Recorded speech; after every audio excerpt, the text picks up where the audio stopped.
என்பவள் யார் என்பது குறித்து உங்களுக்கு புரிதல் என்ன? பெண் என்பவள் யார்? தெய்வம். மலர் போன்றவள், பூ போன்றவள், மேகம் போன்றவள், காற்று போன்றவள், கடிதாசி போன்றவள். எப்ப பெண்ணை கவிதை வழியாக உங்களுக்கு சொல்ல சொல்ல சொல்ல அதை நீங்க ரசிக்க ஆரம்பிக்கிறீங்களோ பெண் ரொம்ப இலகி கொண்டே போகிறார். பெண்ணை பூ என்று சொல்லுவதன் வழியாக இருக்கக்கூடிய உள்ளீடான அரசியலை நீங்கள் உணர்ந்து கொள்ள வேண்டும். பெண்ணை தொடர்ந்து பூ என்றும் மலர் என்றும் மேகம் என்றும் சொல்வதன் பின்னணியில் இருக்கிறது என்ன? நீ நிலா, குளிர் போன்றவள். சூரியன் உங்களை சொல்றதே கிடையாது, ஏன்னா சுற்றக்கூடாது நீங்க. அப்ப பெண்ணை தொடர்ச்சியாக அந்த அந்த மனநிலையிலே வைத்திருப்பதற்கு என்ன காரணம்? நீ அழகை பற்றியே சிந்தித்துக் கொண்டிரு. நீ திருமணத்திற்கான ஒரு பொருள் என்று நீ நம்பிக்கொண்டே இரு.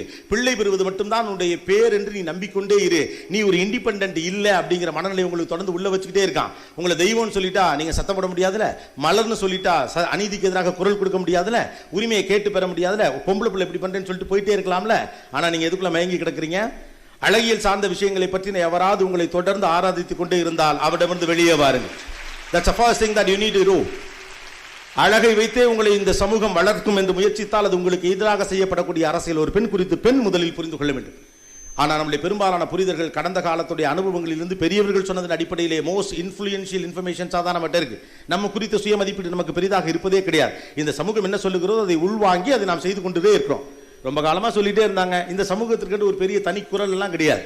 யாராவது ஒருத்தர் அதை மடைமாற்றம் செய்து கொண்டே போவார்கள். ஆனா நாமே நம்மளை பத்தி நினைக்கிறோம். பெண் என்பவள் அழகின் பிம்பம். பெண் என்பவள் இந்த சமூகத்தின் இலகிய மனசுக்காரி. பெண் என்பவள் வெறும் தாய்மை உள்ளம் கொண்டவள். பெண் என்பவள் ஒரு திருமண வாழ்க்கையின் வழியாக ஒரு சரியான குடும்பத்தை அமைத்துக் கொள்வது மட்டும்தான் அவளுடைய பெரு நோக்கம். அப்படிதான் இந்த சமூகம் சொல்லுது.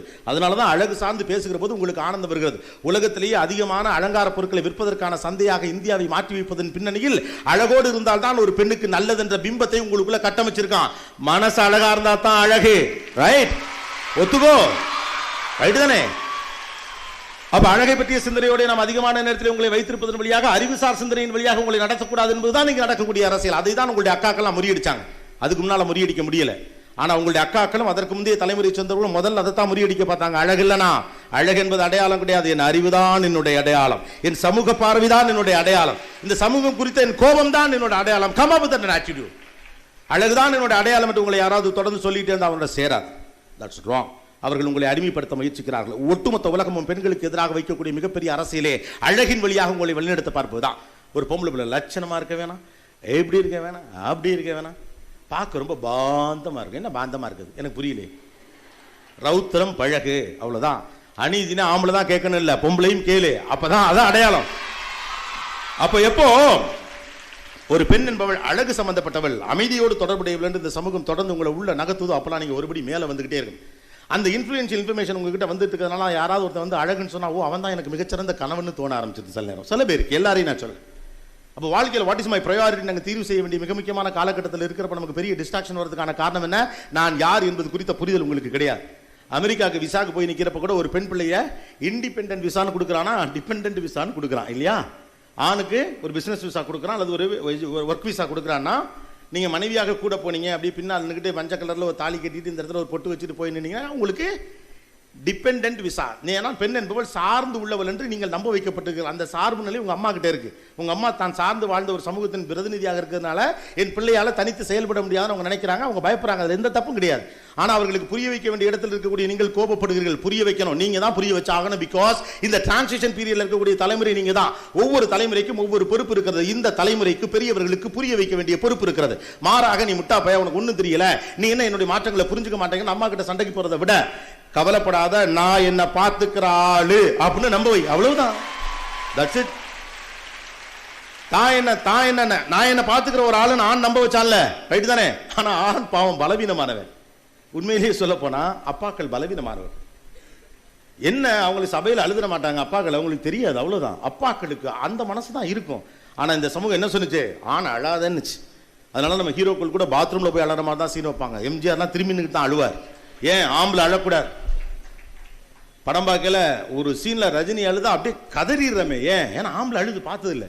வீட்டில் அம்மா அழுதா தர்மா சும்மா இந்த சீனை எங்கிட்ட போடாதுன்னு. ஆனா அப்பா லேசா கண் கலங்கிட்டா பொசுக்குன்னு மனசு உடஞ்சு போதியே. ஆண் அழக்கூடாதுன்னு சொல்றான். ஆண் அழக்கூடாதா? ஆணும் அழுவதற்குரியவன் தான். ஆனா இங்க எல்லாருக்குமான ஒரு கட்டுப்பாடு இருக்கு. ஒரு பெண் என்பவள் இப்படித்தான் இருக்க வேண்டும் என்று அவர்கள் நம்பிக்கொண்டிருக்கிறார்கள். அந்த நம்பிக்கையை உங்கள் செயல்பாடுகளின் மூலமாகத்தான் நீங்க மாற்ற முடியுமே ஒழிய வார்த்தைகளின் மூலமாக மாற்ற முடியாது. அதற்கு இந்த சமூகம் பொறுப்பேற்றுக்கும், நீங்க கவலைப்படாது. அப்ப எங்க சிக்கல் இருக்கு? நான் யார் என்பது குறித்த புரிதலில் சிக்கல் இருக்குது. நான் டிபெண்டா இண்டிபெண்டா? முதல்ல அந்த கேள்விக்கு நீங்க வாங்க. அப்பதான் ஃப்ரீடம் கொடுக்கிறதா எடுத்துக்கிறதாங்கிறது உங்களுக்கு தெரியும். கொடுக்கப்படக்கூடிய ஃப்ரீடத்தை நாமெல்லாம் மிஸ்யூஸ் பண்றவான்னு கேட்கறீங்களே. ஃப்ரீடம்ங்கிறது கொடுக்கிறதுல எடுத்துக்கிறது. ஃப்ரீடம் யார் நமக்கு கொடுக்கிறோம்? அடிமையா அடுத்த ஃப்ரீடம் கொடுக்க. எனக்கு என்னுடைய அளவுகோல் தெரிந்தால், எது சரி என்றும் எது தவறு என்றும் எனக்கு புரிந்தால் என் சுதந்திரத்தை நான் எடுத்துக்கொள்வேன். அடுத்த கொடுக்கிற வரைக்கும் நான் காத்துக்கிட்டு இருக்க மாட்டேன். எனக்கு என்று நான் ஒரு சிஸ்டத்தை வச்சிருக்கேன். இது விதிமீறல், இது சரி, இது சரி, இது நெறிக்கு புறம்பானது, இது அநீதி, இது தவறு, இது நியாயம், இது தப்புங்கிற புரிதல் எனக்கு இருந்தா, நான் யார் என்பது குறித்த புரிதல் இருந்தா, அந்த சமூகம் நமக்கு அறிவுரை சொல்ல வேண்டிய எந்த அவசியமும் இல்ல. ஃப்ரீடத்தை எவனும் நமக்கு கொடுக்கணுங்கிற அவசியம் இல்ல. எவன் நாளை கையை கட்ட வேண்டிய அவசியம் இல்ல. நான் தலைவன் என்றால் நான் செய்யறதா விதி, நீ தலைவி ஆயிட்டு போ, அவ்வளவுதானே. இதுக்கு எதுக்கு புலம்புவானே? காரணம், இந்த சமூகம் அப்படி சொல்லி வச்சிருக்கு. நீங்க அதை நம்புறீங்க. பெண் என்பவள் அழகானவள். இந்த சோப்பை போட்டு குளிச்சா மறுநாள் காலையில நீங்க சிறப்பாயிருவீங்க. தினந்தோறும் அந்த கிரீமை 10 நாள் நீங்க பயன்படுத்தினா சக்கச்சவையேன்னு மாறி. கருப்பா இருந்தா என்ன இல்ல? கருப்பா இருந்தா என்ன? ஆம்பளை பசங்க கூட ஒத்துக்கிறானுங்க. ஏன் பொம்பளை பசங்க ஒத்துக்க மாட்டேங்கிறீங்க? நிறைய நேரம் ஒத்துக்க மாட்டேங்கிறீங்கல்ல. முதல்ல அதோட கருப்பு தான் என் நிறம் என்று நம்பு. பிரவுன் இஸ் பியூட்டி ஒத்துக்கோ. That's more important. நீங்க உங்களை தொடர்ச்சியாக அழகு ரீதியாகவே இந்த சமூகம் உங்களை அடக்கும்னா நீங்க அழகுக்கு எதிராக நில்லுங்க. உங்கள் மனதினுடைய அறிவு ரீதியாக உங்களை எடைபோட சொல்லுங்க. அதனால ஆன படிப்பு வச்சும் பெண் அழக வச்சு எடை போடுறது, அப்படி எடை போடுற சமூகத்தை நான் எதிர்ப்பேன்னு சொல்லுங்க. இந்த சமூகம் உங்களுக்கு பயப்படும். அந்த சமூகத்துக்கு நான் மாட்டிக்க வேணாம், நீ மாட்டிப்ப, அவ்வளவுதான்.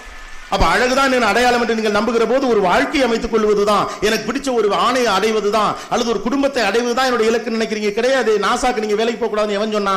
இந்த தேசத்திற்கான மறுமலர்ச்சி உருவாக்குவதான் என்னுடைய இலக்கு என்று நீங்கள் தீர்மானித்து விட்ட பிறகு அழகென்ன துக்குடா, தூக்கி போட்டு போயிட்டே இருக்க வேண்டியதானே. அப்ப நான் யார் என்று நீங்க நான் தீர்மானிக்கணும். You are an independent or an dependent. இந்த உலகம் உங்களை தொடர்ந்து என்ன சொல்லிட்டே இருக்கு? டிபெண்டன்ட். பெண் என்பவள் சார்ந்து வாழுகிறவள், தந்தையை சார்ந்து வாழுகிறவள், தாயை சார்ந்து வாழுகிறவள், அண்ணனை சார்ந்து வாழுகிறவள், தாய் மாமனை சார்ந்து. அதனாலதான் நம்ம சிஸ்டத்தை அப்படி வச்சிருக்கோம். ஆனா உண்மையிலே பெண்ணா சார்ந்து வாழுகிறவள்? ஆண் தான் சார்ந்து வாழ்றவன். ஆனா காலங்காலமா ஆண் என்பவன் தனித்து நிற்கிறவன், பெண் என்பவள் சார்ந்து வாழுகிறவள் சொல்றான். இங்க இருக்கக்கூடிய பல பேருக்கு ஆண் நண்பர்கள் இருக்கலாம், அண்ணன் தம்பிங்க இருக்கலாம், தோழன்கள் இருக்கலாம், காதலன்களும் இருக்கலாம். நீங்களே யோசிச்சுக்கோங்க. உங்க வீட்டை வச்சு ஒரு பொம்பளை பிள்ளை 2 வயசுல பேசிடும், ஆம்பளை பிள்ளை பேச 3 வயசு ஆகும். 3 வயசுக்குள்ள ஒரு பொம்பளை பிள்ளை தனக்கான சின்ன சின்ன வேலைகளை தானே பார்த்துக்கும். ஆனா உங்க அண்ணங்கார 6 வயசுல பாத்ரூம் போயிட்டு வந்து வெளியில நின்று கழுவி விடுமாமா. ஆனா நான் டிகிரேட் பண்றதுக்காக சொல்ல, ஆணுடைய டிசைன் அப்படி. ஆணை ஒரு நாளும் நான் குறைச்சு சொல்ல மாட்டேன். ஆண் உலகமும் பெண் உலகம் ஒன்று கொண்டு எதிராக நிற்பதே உலகத்தின் ஆகப்பெரிய அரசியல். அது செய்யவே கூடாது. ஆண் உங்களுக்கு தான் இங்க இருக்கா. பெண் எப்படி ஆணுக்காக இருக்கிறாளோ அதே போல ஆண் பெண்ணுக்காக இருக்கிறான். ஆணும் பெண்ணும் எதிரி இல்ல. முதல்ல அதுல இருந்து நீங்க வெளியில வந்து, இது 2 வேற வேற டிசைன், அவ்வளவு மட்டும் தான். ஆண் ஒரு சக்தி, பெண் ஒரு சக்தி. கம்பேர்லாம் பண்ணாதீங்க. சில விஷயம் ஆனால முடியாது, சில விஷயம் பெண்ணால முடியாது, சில விஷயம் ஆனால முடியும், சில விஷயம் பெண்ணால முடியும். இவனால முடியாது அவங்களும், அவனால முடியாது இவங்களும் சேர்ந்து இருந்துட்டா வாழ்க்கை நல்லா இருக்கு. 2 பேரும் எதிரியெல்லாம் ஒண்ணு கிடையாது. ரைட்டு தானே? அப்ப 3 வயசுல ஒரு ஆண் பிள்ளை சில விஷயம் செய்யவே செய்யாது. சிறு வயதுல இருந்து அம்மாவின் அனுசரணையில தான் பையன் வளருவான். ஆண் பிள்ளைகளை தான் அம்மாக்களுக்கு ரொம்ப பிடிக்கும். எதிர்காலத்தில் இந்த பெண் பிள்ளைகள் நம்மளை காப்பாற்றுமா இல்லையா அம்மாக்களுக்கு சந்தேகம் இன்னும் இருக்கு. இந்த சந்தேகம் இருக்கிறவங்க எப்படி ஆண் பிள்ளையை தான் பிடிச்சி வச்சுக்கிட்டு இருப்பாங்க. அந்த நம்பிக்கையை மாற்ற வேண்டிய பொறுப்பு தான் உங்க கையில் இருக்குன்னு நான் சொல்ல வரேன். இதுக்கு ஆம்பளைலாம் கூட வர மாட்டீங்களா? வருவோம். ஒரு வீட்டில் ஒரு அண்ணங்கார நிப்பா, சும்மா விடுமா நான் பார்த்துக்கிறேன்னு கொண்டாந்து விட்டுட்டு போல ஸ்போர்ட்ஸ் மீட்ல இல்லைன்னு சொல்லுங்க மனசார. ஸ்போர்ட்ஸ் மீட்ல ஒரு அண்ணங்காரன் கூட கொண்டாந்து விட்டு வரல. காலையிலேருந்து சாயந்தரம் வரைக்கும் நீங்க மேட்ச் ஆடையில கூடவே நிக்கல. உங்களுக்கு பிரச்சனைங்க உங்களுக்கே தெரியாம ஏரியால பசங்களை கூட்டிட்டு போய் அடிச்சு தூக்கல செய்யல செய்யறான்ல. அவர் எப்படி ஆம்பளை பசங்களை குறை சொல்லுவீங்க? எப்படி ஆம்பளை பசங்க கெட்டவன்னு சொல்லுவீங்க? எல்லா இடத்துலையும் கெட்டவன் இருக்கான். ஆண்லையும் கெட்டவன் இருக்கான், பெண்லையும் கெட்டவன் இருக்கான். மனுஷன்ல நல்லவன் இருப்பான், கெட்டவன் இருப்பான். ஆனா நாம முதல்ல புரிஞ்சுக்கணும் நாம யாரு. ரைட்டா? 7 வயசு வரைக்கும் ஆண் பிள்ளை வீட்டுக்குள்ள பெரிய வேலைகளே பார்க்க மாட்டான். உட்காந்து சாப்பிடலாம், உட்காந்து இட்லியை தொட்டு மிளகாப்பொடியோட வாயில வச்சவொடனே விற்கின பிறகுதான் தண்ணி அப்படிமா. ஆனா பெண் பிள்ளைக்கு 3 வயசுலயே சொல்லி கொடுத்துருவாங்க, சாப்பிட உட்காரல தண்ணியோட எடுத்துக்கிட்டு உட்காருன்னு. ஆண் பிள்ளை தான் ரொம்ப டிபெண்டா வளருவான். அத்தைங்கெல்லாம் உங்களுக்கு கொடுக்குற சப்போர்ட்டை விட உங்க அண்ணனுக்கோ உங்க தம்பிக்கோ தான் பெரிய சப்போர்ட் கொடுப்பாங்க. அவங்கள்ட்ட பொண்ணே இருக்காது, மாப்பிள்ளைன்னு தான் கூப்பிடுவாங்க. ஏன்னா அந்த பையனோட முகத்துல உங்க அப்பாவுடைய முகம் இருக்கும், அது அண்ணனின் முகம், தந்தையின் முகம். அப்ப அத்தைக்காரிங்க எல்லாருமே ஆண் பிள்ளைகளை தான் தூக்கி வச்சு கொண்டாடுவாங்க. சோ சிறு வயதில் அம்மாவின் அனுசரணை, அக்காவின் அனுசரணை, அத்தையின் அனுசரணை. எதிர் வீட்டில் ஒரு அக்கா சின்ன வயசுல தூக்கி வளர்த்துருக்கும், டியூஷன்லாம் சொல்லி கொடுத்துருக்கோம். அந்த அக்கா செலவுக்கு காசு கொடுக்கும். இங்க வீட்டுல காசு கொடுக்கணும், அந்த அக்கா போய் அழுது நிற்பான். அது 100 ரூபா காசு கொடுத்து அப்பாட்ட சொல்லாதரா தம்பின்னு சொல்லி அனுப்பி வைக்கும். அதற்கு பிறகு தோழிகளின் அனுசரணை. 10ஆம் கிளாஸ் 12ஆம் கிளாஸ்லாம் ஒரு போய் ப்ராஜெக்ட் எழுத மாட்டான். எல்லாமே படம் வரைந்து பாகங்களை குறியெல்லாம் பொண்ணுங்க தான் எழுதி கொடுக்கும். சரிதானே?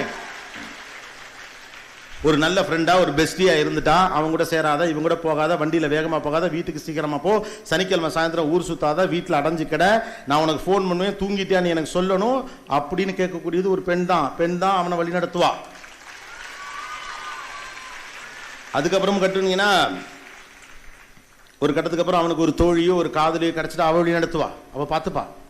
அதுக்கப்புறம் ஒரு நல்ல பொண்ணை மட்டும் கல்யாணம் பண்ணிட்டான்னா போதும், அதுக்கப்புறம் அந்த பொண்ணு பார்த்துக்கும்.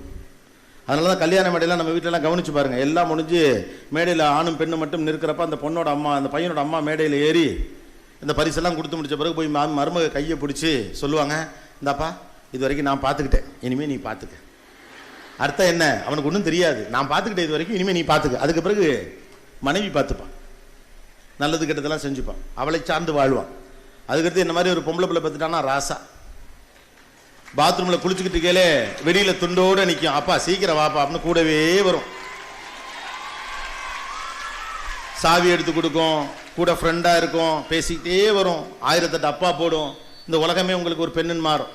அந்த அந்த அடுத்து மகளை சார்ந்து வாழ்வீங்க. கடைசி வரைக்கும் ஆண் ஒரு பெண்ணை தான் சார்ந்து வாழ்றான், ரைட்? ஆனா அவனை தான் நம்ம இண்டிபெண்டன்ட்னு சொல்றோம், புஜபல பராக்கிரமசாலி, கிரீடத்தோடு பிறந்தவன் அப்படிங்கிறோம் இல்லையா? இந்த மாதிரி உண்மையை சொல்றதுக்காக எவன்லாம் கோயிலில் காசை வெட்டி போட போறானோ எனக்கு தெரியல, ஆனால் சொல்லித்தானே ஆகணும். நீங்களே அப்படித்தானே நம்புறீங்க, நான் டிபெண்டன்ட் தானே நம்புறீங்க, நான் ஒரு ஆணை சார்ந்து வாழ்வதாக தானே நம்புறீங்க. நீங்க உங்க வீட்டெல்லாம் போய் செக் பண்ணி பாருங்க, நான் சொன்னது சரியா தப்பானு உங்களுக்கு கரெக்டாக தெரிஞ்சிடும். நம்முடைய வீடுகளில் கவனிச்சு பாருங்க, ஆண் சார்பு வாழ்க்கை வாழுகிறவனா பெண் சார்பு வாழ்க்கை வாழுகிறவளா அப்படின்னு. ஒரு பாட்டி செத்து போச்சுன்னா தாத்தா 3 வருஷத்துக்கு மேலே தாங்க மாட்டார், செத்து போயிடுவார். கவனிச்சிருக்கீங்களா? உங்க வீடுகளில் ட்ராக் ரெக்கார்டு எடுத்து பாருங்க, அது வரைக்கும் அவருக்கு தெரியவே தெரியாது. ஒரு பெண்ணோட அனுசரணையில தான் நான் வாழ்ந்திருக்கேனே தெரியாது. பெண் சொல்லக்கூட மாட்டாடே நீ அனுசரணையில தான்டா இருக்கேன்னு கூட சொல்ல மாட்டான். அந்த பேரன்பு பெருவெள்ளத்தில் வாழ்ந்தவனுக்கு அவனுக்கு எல்லாமே அவனால் நடக்குது நினைச்சுக்கிட்டு இருப்பான். திரும்பி நின்னா தண்ணி கிடைக்கும், திரும்பி நின்னா டீ கிடைக்கும், அவர் இருந்தா அப்படின்னு கூப்பிட்றப்ப எதுக்காக கூப்பிட்றாரு அந்த பெண் புரிஞ்சுப்பா, நல்லது கெட்டது அவ பார்த்துப்பா, அவளுக்காகவே அந்த ஆணுக்காகவே வாழ்வான். அப்பதான் அவ இல்லாத பிறகுதான் தெரியும் என் வாழ்க்கை அவள் இல்லாமல் ஒன்றுமே இல்லை, அவளை சார்ந்தா என் வாழ்க்கை இவ்வளவு நாளாக இருந்திருக்கிறது எனக்கு தெரியல. ரொம்ப நொந்து போயிடுவான். அப்பதான் ஏக்கம் வரும், கில்ட்டி கான்சியஸ் இருக்கும், சாரி கேட்கணும்னு தோணும். ஆனா அந்த பொண்டாட்டி உசுரோடு இருக்காது, பாட்டி செத்து போயிருக்கும். வைரமுத்து சொன்ன மாதிரி என்னைக்கு என் பொண்டாட்டி என்ன விட்டு போனாலும் அன்னைக்கே எம்படுக்க தென்னைக்கு வந்துருச்சு அப்படிமா. தென்னைக்கு வந்துருவான் ஆம்பளை, எதுவுமே பிடிக்காது. நீங்க வேணா உங்க வீட்டுல செத்து போன தாத்தாக்கெல்லாம் கணக்கெடுத்து பாருங்க, வீட்டுல போய் அம்மாட்ட அப்பாட்ட கேளுங்க, 3 வருஷம் தாத்தா செத்துருவார். ஆனா கல்யாண வயசுல ஒரு பொண்ணு நிக்கல, பையன் காலேஜில் படிச்சுக்கிட்டு கேள 55-60 வயசுல அந்த வீட்டோட அப்பா தாத்தா இறந்து போவார். ஒத்த பொம்பளையா உலகமே பார்க்காத அந்த பாட்டி இட்லி கடை போட்டு இருக்க சொத்துல பாதியை வித்து விவசாயத்துக்கு இறங்கி வேலை பார்க்கறவன் யாரு என்னன்னு தெரியாதப்ப ஆம்பளை மாதிரி பேங்குக்கு போய் வரிசையில் நின்று லோன் போட்டு பிள்ளைக்கு கல்யாணம் பண்ணி பையனை கரை சேர்த்து பேரம்பத்தி கையில் எடுத்துட்டான் சாவா. அதான் பொம்பளை, ரைட்? சாகாது அந்த பாட்டி. பொம்பளைக்கு உசுர கையில பிடிச்சு வைக்கிற தெம்பு இருக்கு. அவ இண்டிபெண்டா, ஆண் இண்டிபெண்டா? உசுரையே கையில பிடிச்சு வைக்கிற கெப்பாசிட்டி ஒரு பெண்ணுக்கு இருக்கிறது. அவளை இந்த சமூகம் டிபெண்டன்ட்னு சொல்லுது. 3 வருஷம் கூட பொம்பளை துணை இல்லாம வாழ முடியாத ஒரு ஆணை இந்த சமூகம் இண்டிபெண்டன்ட்னு சொல்லுது. நீங்களும் கேட்டுட்டு தான் இருக்கீங்க. இதுக்கு நடுவில் ஆம்பளை கெட்டவேங்கிறீங்க. இதை வந்து சொல்றவன் யாரு? இதை வந்து சொல்றவன் யாரு?